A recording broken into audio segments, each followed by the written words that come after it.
Welcome to Mom Bods and Margaritas, where two childhood friends navigate the wild and crazy world of midlife. That's right.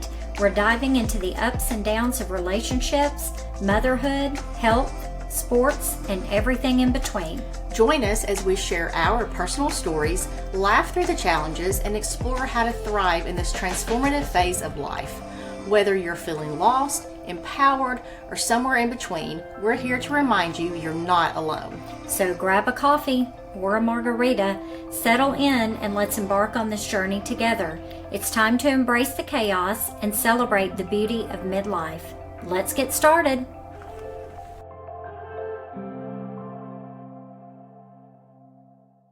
Well, hey, how was your day?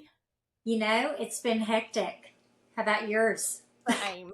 As I see the margarita rise from the I already ashes. started it. Yeah.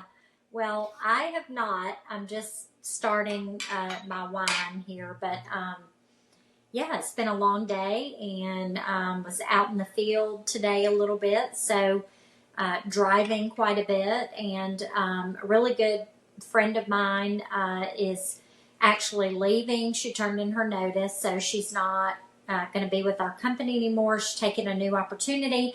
So she had a little shindig, and I was driving super fast to get there and walked in right in the middle of her video presentation of her slideshow. So anyway, that was my afternoon, and then got home and had a billion emails and things to catch up on. So anyway, it's been a long day, but I know you've had a really long day and kind of a culmination of lots of things going on in your life too.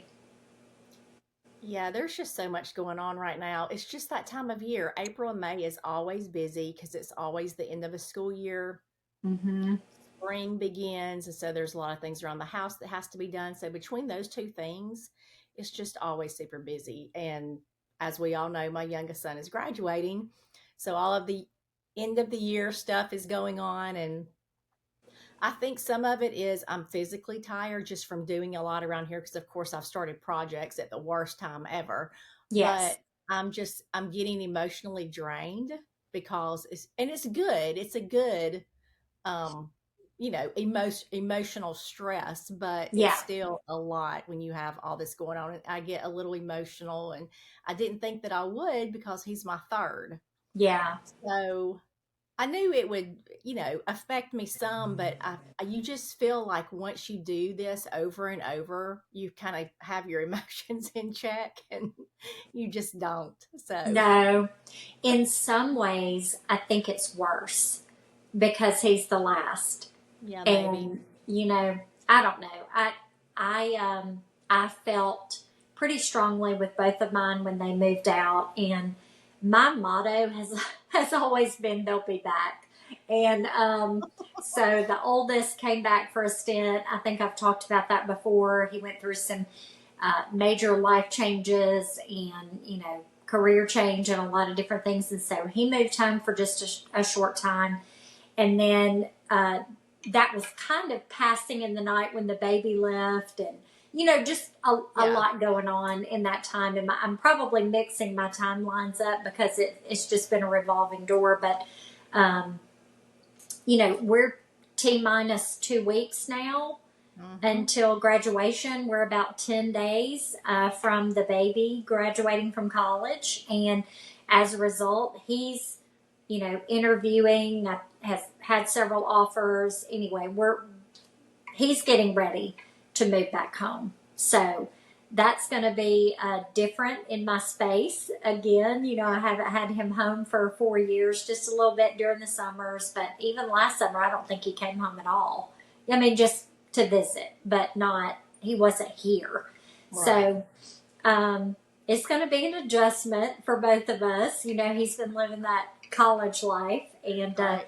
he's had a great setup. I'm sure I've told you about it, but they have a house off campus, and there's 7 bedrooms, 5 guys, and they are just big buds and have had the greatest time. And they're not in a fraternity; all of them are athletes, but it essentially has been like a fraternity house there. So um, it's going to be interesting when he moves back home and his crotchety mom, gets up at 4:30 in the morning and goes to bed at 8:30. So be interesting.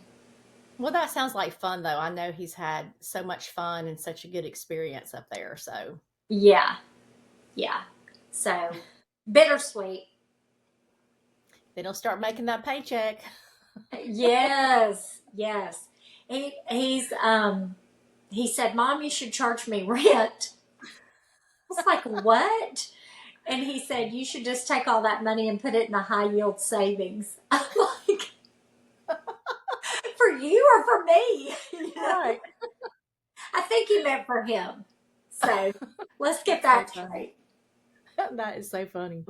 I don't know if you have been watching, or did you watch the NFL draft? Probably not.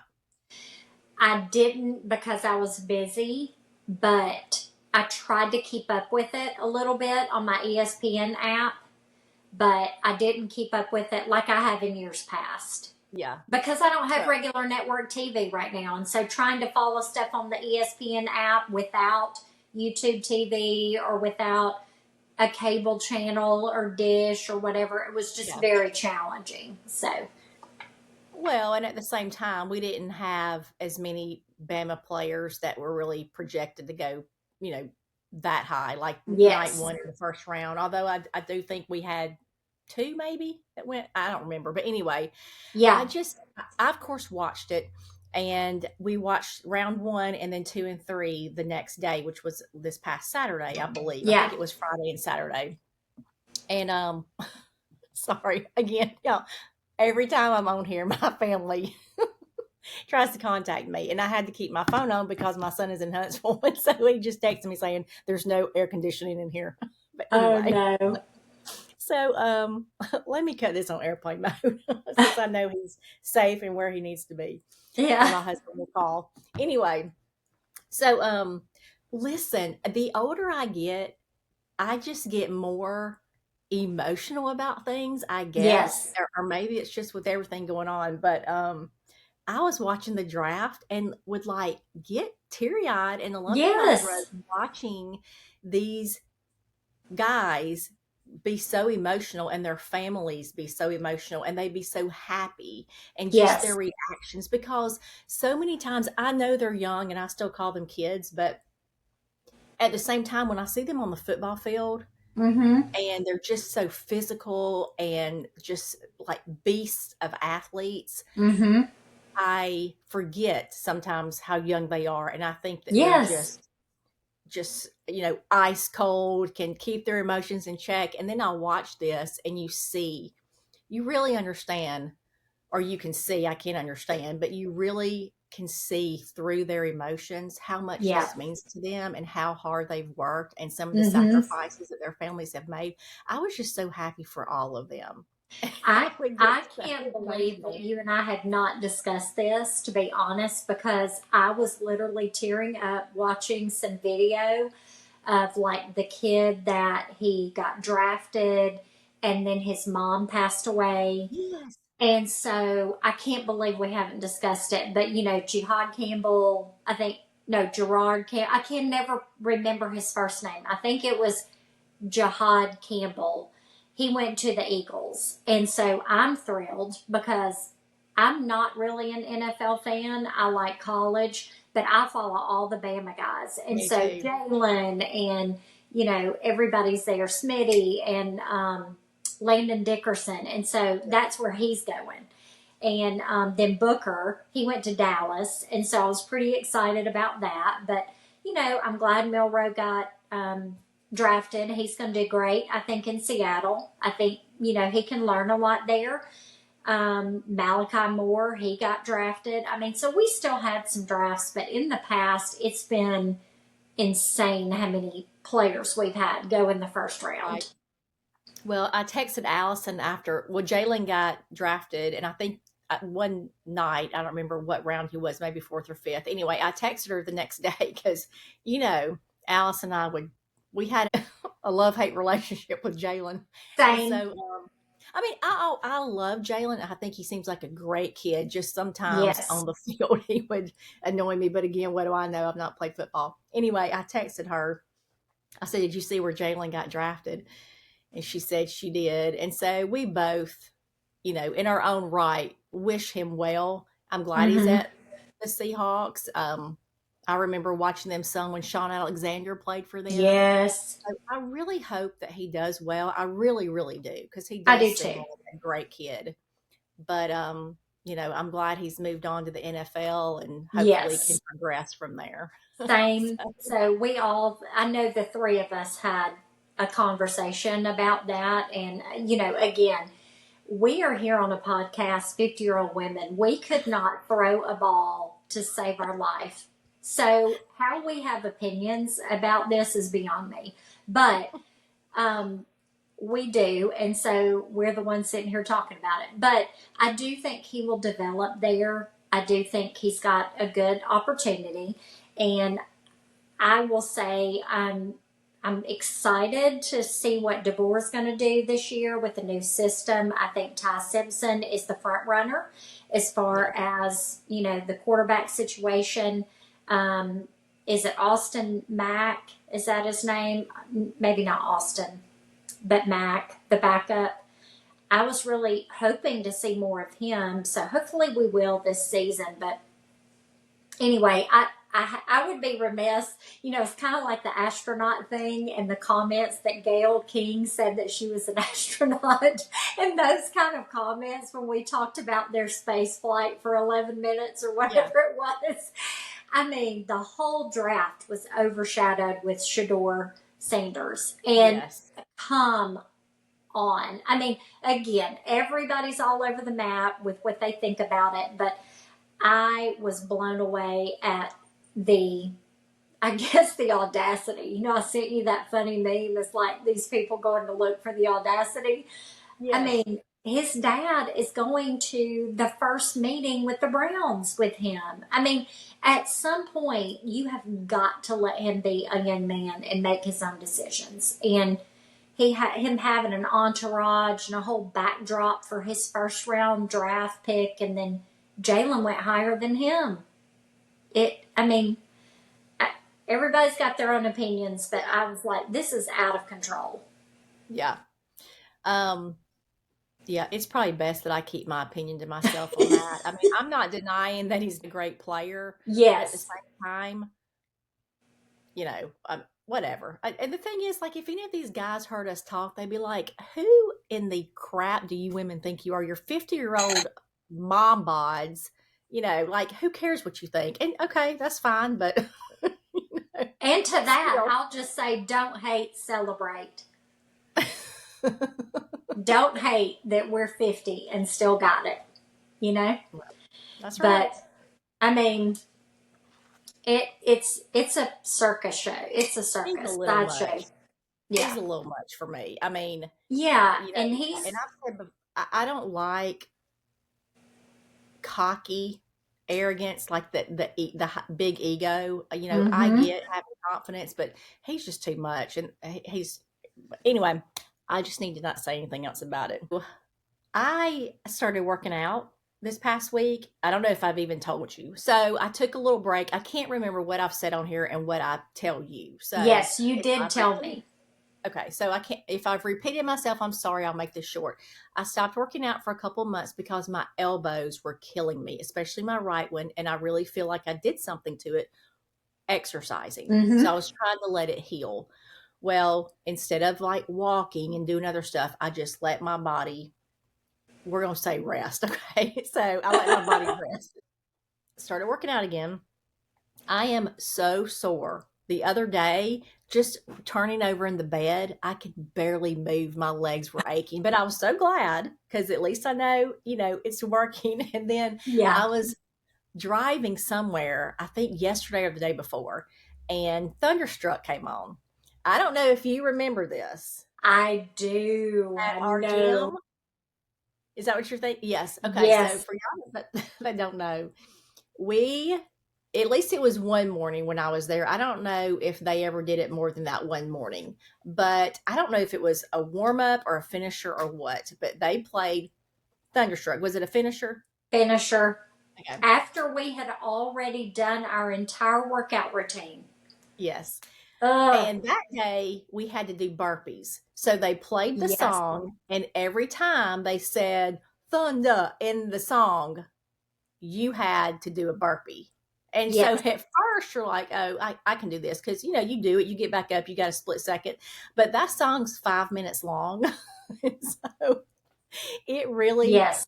took a toll on you. So when I was driving the other day, because I was sore and I'm trying to work out again, I was like, I need to just do that a couple of times a week and just pick a move. It doesn't have to be a burpee, but you could do jump squats. Yeah. Those always kill me. Even push ups. Any of you out there that think it's easy, you play the Thunderstruck song, and every time they say thunder, you do whatever move you have to do, and you let me know how you feel at the end of that 4 minutes and 50 seconds.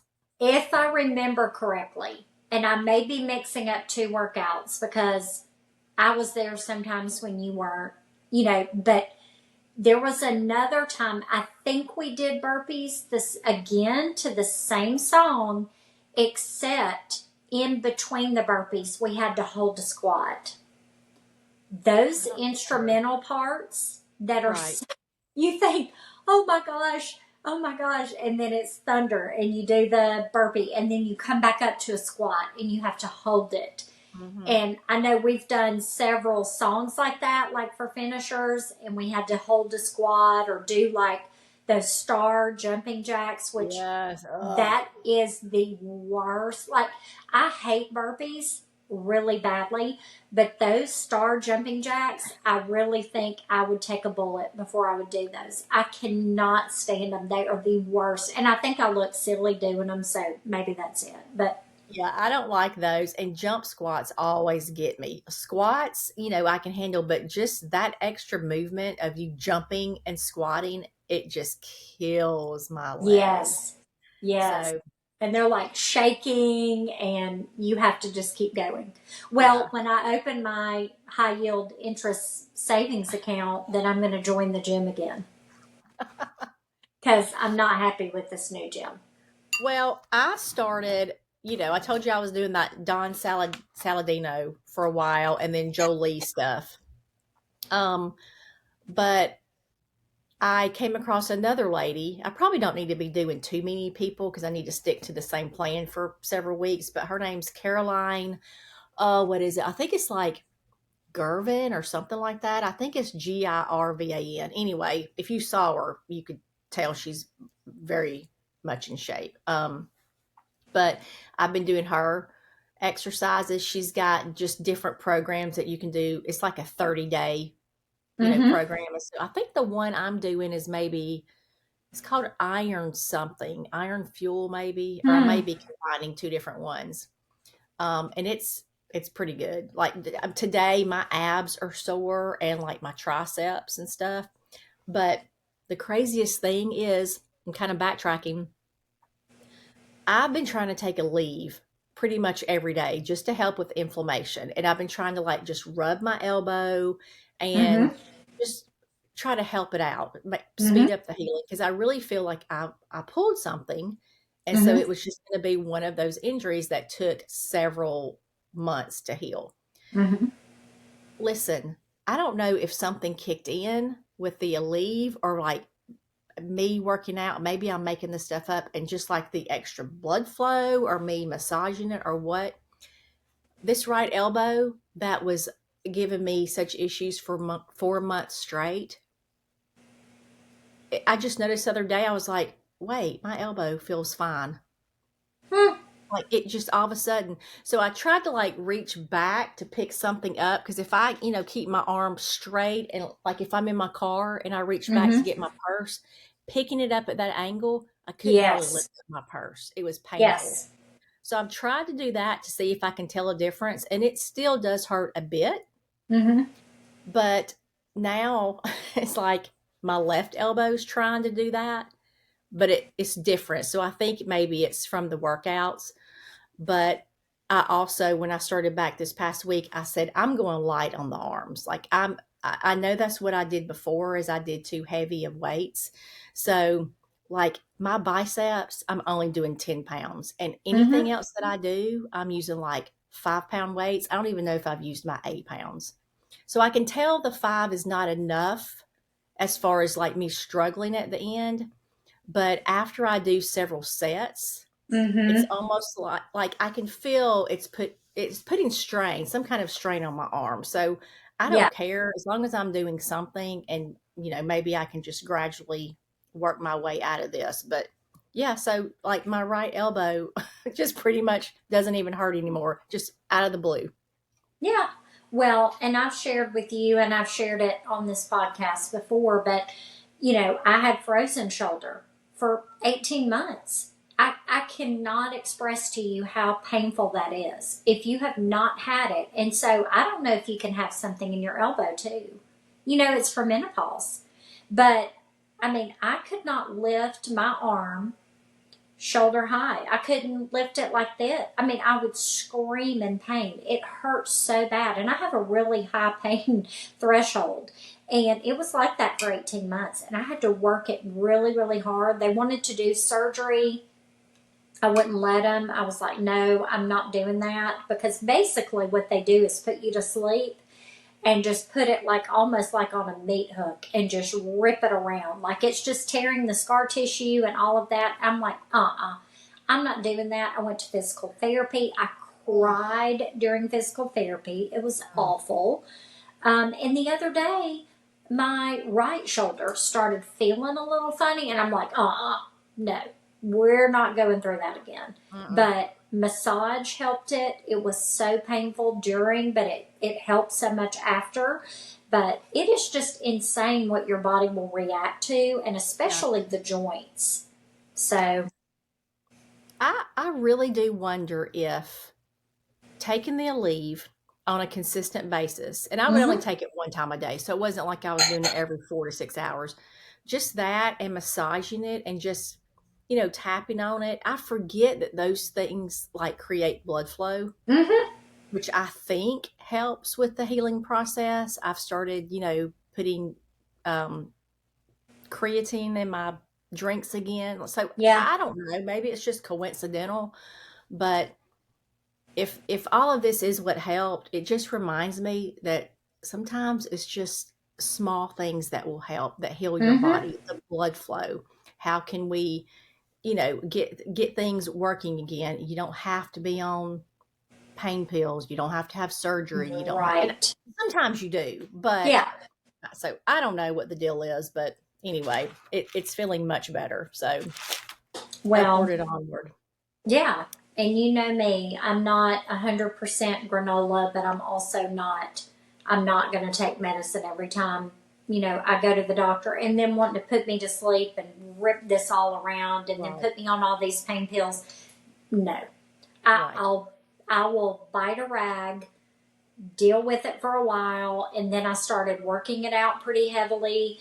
But when I say heavily, I was doing like 3 pound weights and just keep doing it, the consistency, and then move up to 5, and then increase my range of motion. I got some of those bands and would go, up and over, and all of those things, just keeping that rotation and just trying to keep that scar tissue from Hmm. building up. And Hmm. before you knew it, hey, I've got mobility again. So, I mean, I think, like you said, a lot of it you've just got to try to figure out. And some injuries, if it's a torn ACL, you're going to have surgery, Sure. or you're going to be in pain or do further damage. But there's a lot of things that we can just take care of on our own. Well, and we want it to go away fast or to heal Yeah. fast, and so we try to speed up the process, and sometimes it works, sometimes it doesn't. But speaking of aging, I very rarely watch Drew Barrymore, Mm-hmm. but I came across something on social media the other day. It must have been a reel or something that popped up. I don't know. So I watched it. Sometimes she'll take questions, I guess, before her show or afterwards or whatever. Mm-hmm. And I watched it and I was like, I gotta share this with Mandy. So I had to write down some of it because it's quoting her, but Mm-hmm. she took a question from the audience. And so the lady asked her, "What's your secret to aging gracefully, and how have you been able to be so comfortable in your skin these past few years?" Because she doesn't look like she gets plastic surgery done. She Yes. looks like she's just aging naturally, which is Yeah. fine. But she looks fine, but she looks her age. She's 50 like us. Yeah. And so she did say that she doesn't do anything. Now, Mm-hmm. I don't know if she just meant plastic surgery. I don't know if she gets, Botox or little injectables, but she doesn't look like she does. Anyway, Mm-hmm. so she said that she, doesn't do anything. And then she just went on to kind of speak about just, you know, giving yourself positive affirmations every day, basically, not having a conversation with yourself in the mirror necessarily. Well, We're not that's talking too about bad.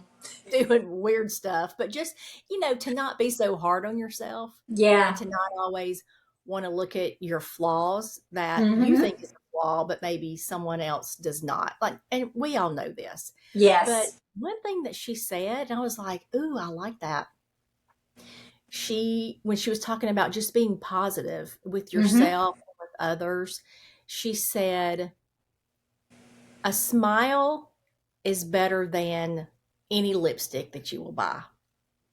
It's And I true. just love that because I thought, how true is that?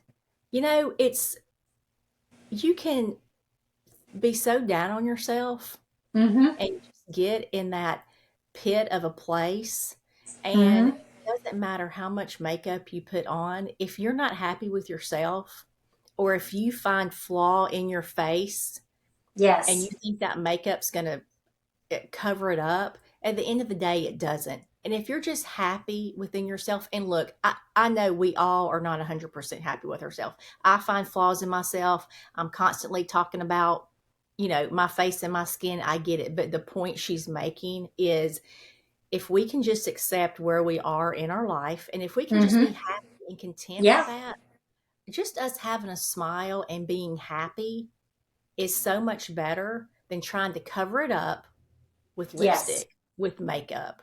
I Yes. just loved it. I agree with that 100%. I mean, joy radiates from the inside, and you have to be happy with yourself, and you have to create your own joy. And not, again, we talked about not caring what anybody thinks and, all of those things. But I mean, I'm very goofy. I am very silly at my core. I love to laugh. I have a lot of joy. I mean, I dance around my house. I, if you don't make yourself happy and enjoying the little things in life and loving to laugh and giggling at things, it doesn't it doesn't matter. And she's 100% right. I Mhm. mean, you can be the most beautiful person on earth, but if you are miserable and mean and nasty to others, then guess what, nobody wants to be around you, and you don't look beautiful. So Well, I'm like you. I love to laugh. It's one of my favorite things. I love to kid around. I'm very mm-hmm, sarcastic. I love to, I love all of that. But you can still not be happy with yourself mm-hmm, and like laugh, because that's yeah, usually projected on someone else, or something else is influencing you, and it's not really about yourself. You yeah, know, two things can be true at the same time. It's like I've said yep, before, that my husband says, we can love to laugh and not be happy with ourselves. sure. So, that anyway, makes just me something to think about. that makes me think of Matthew Perry, who was Exactly. played Chandler Bing on Friends. They are not mutually exclusive. Look at Mhm. Robin Williams.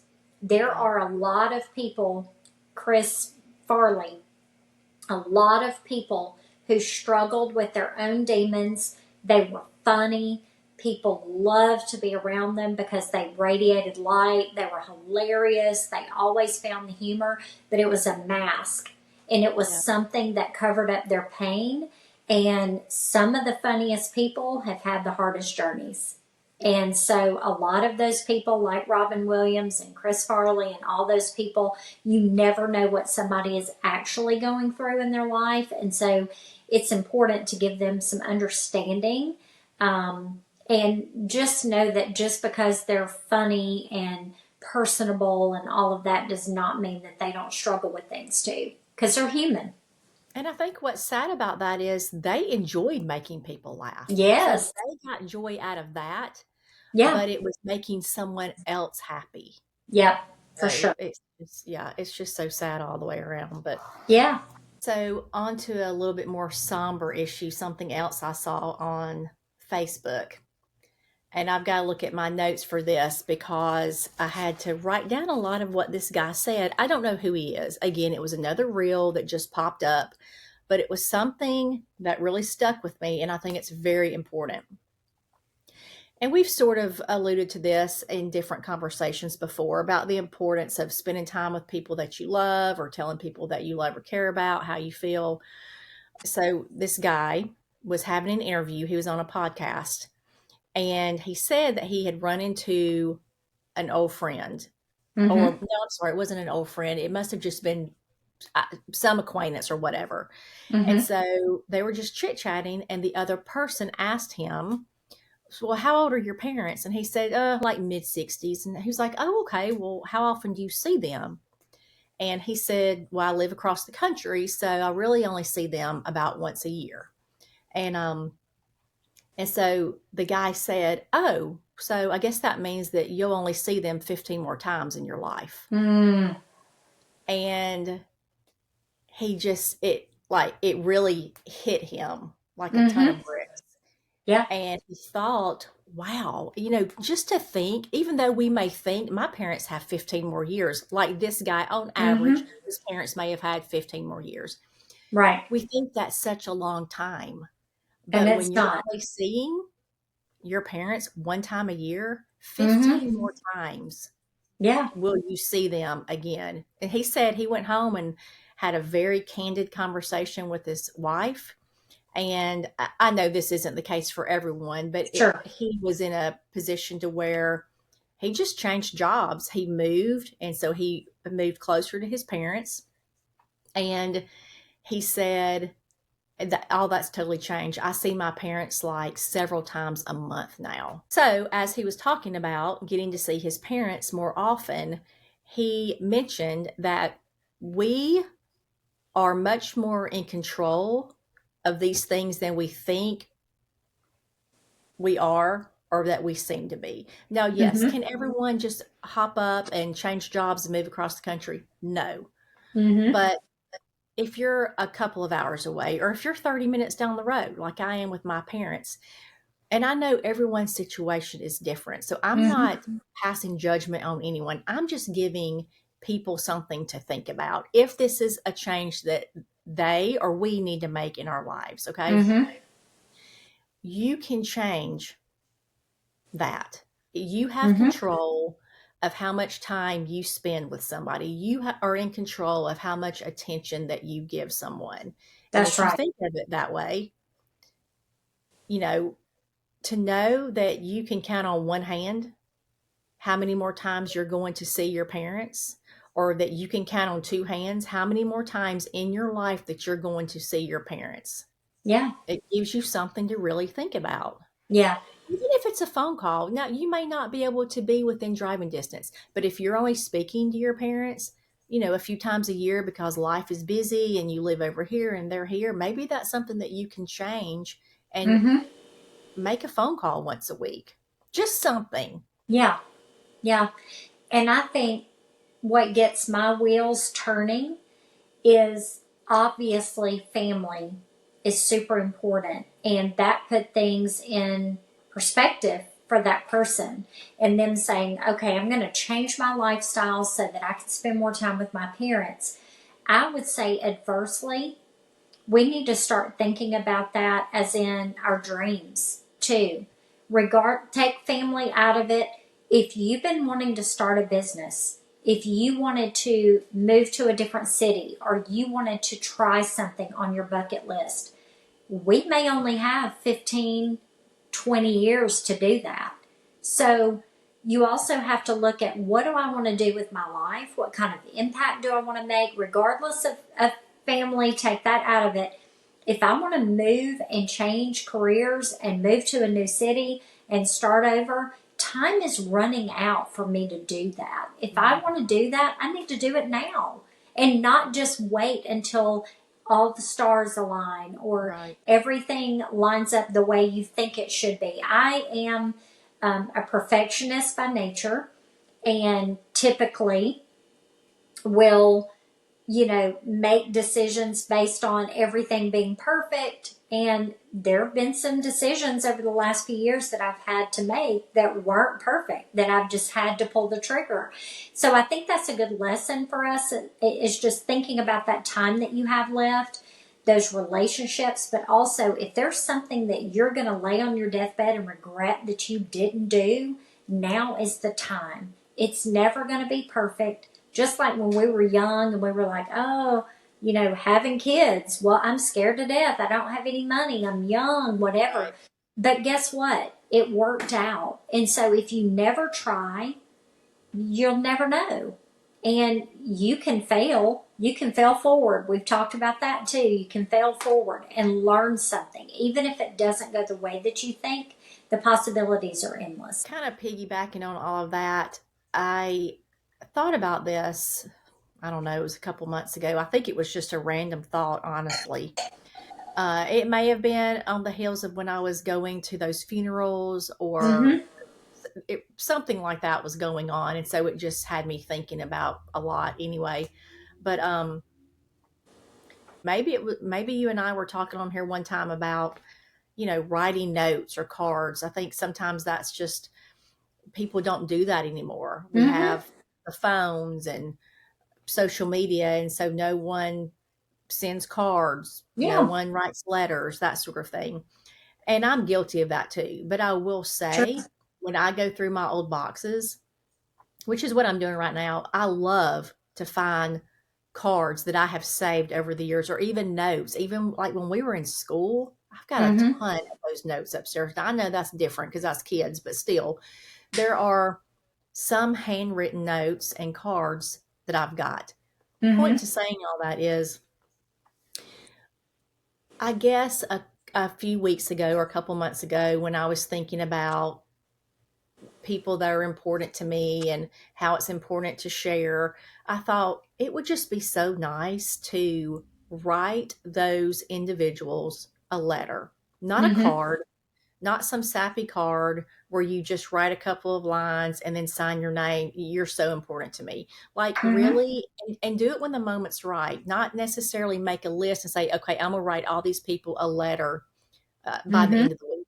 Because for me, I need to be in the moment and Mm-hmm. really be genuine and authentic and how I feel to where it just comes out and it just flows out on the paper. Mm-hmm. But I am going to make that a goal, whether it's over the next 6 months or a year, Mm-hmm. is I'm going to write a letter to individuals, whether it's family or friends or even acquaintances. I don't care who it is. If I feel like there's something that I need to share with you and tell you Mm-hmm. how much I care about you or how much I Mm-hmm. love you or how much you've meant to me, I'm going to write it down and I'm going to tell you why. Mm-hmm. And I'm going to let you know my thoughts because one day, whether it's you or me, it's not going to happen. You're either Yep. not going to hear it or I'm not going to have written it down or told you.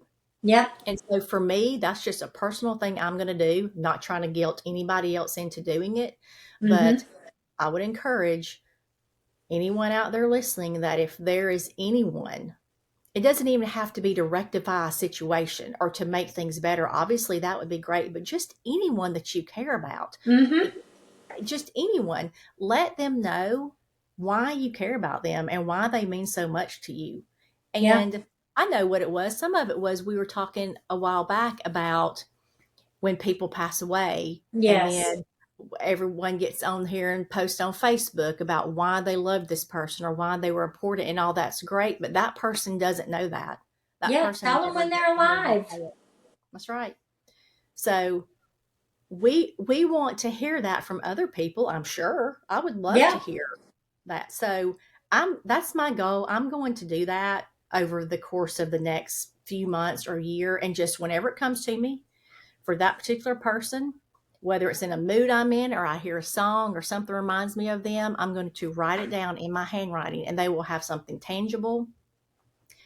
You know, at minimum, leave a voicemail. You know, I've Mm-hmm. still got a voicemail from my grandfather that my Mm-hmm. cousin saved that we listened to recently. Just something. Now, he wasn't saying anything along these lines, but I did get to hear his voice. But we also have home videos and everything on our phones now, so it's probably not quite as sentimental. But Mm-hmm. I just think a handwritten letter to show that you've taken the time to do it, not, talking in your phone or sending a card. You've really taken the time to write it Mm-hmm. down to let Yeah. someone know how you feel. Yeah. And I think any gesture, even though I think that one is the most admirable because it's in your words. But you can have a coworker that is struggling with something. Send them a card, Yeah. call them, or send them a text and say, "Hey, I'm thinking about you," or "You're on my mind today. How can I pray for you?" Or, do you want to grab lunch? Do you want to meet for drinks? Do you want to do you want to go for dinner? I mean, those are such meaningful interactions, especially as women. We need that camaraderie in our life, and we need that break and that time for us to decompress and gain some additional perspective. So, Hmm. for sure, I think it's important to let people around you know that they're not alone. And back to my Robin Williams thing, I mean, some of the people that you think are probably the strongest and don't have issues are the ones struggling the most. So take the time to reach out. I don't Yeah. think you'll ever regret it. Yeah. I think so too. That's a great way to end the season. All good things must come to an end. That's right. We'll be back though. So this is a wrap on season 2. Yep. Um, we'll have a lot of things to discuss over the summer, and we'll brainstorm and see about season 3 and what that entails and some changes that we can make. But it's about to be busy time, so we need a break, and y'all all may need a break from us too. So it's That's perfect real. timing. At least football will be back in the fall and we'll have something to talk about. You Yes. know, I love football. So, Maybe you'll be dating again. ah, oh my gosh. Yes. The Chronicles We of will all need some season dating dating. stories by then. Yes. I need to just do it for the plot. All right, guys. Well, that's a wrap on season 2. Y'all have a great night, and we'll see you in a couple of months. See ya in the fall. All right. Bye. Bye.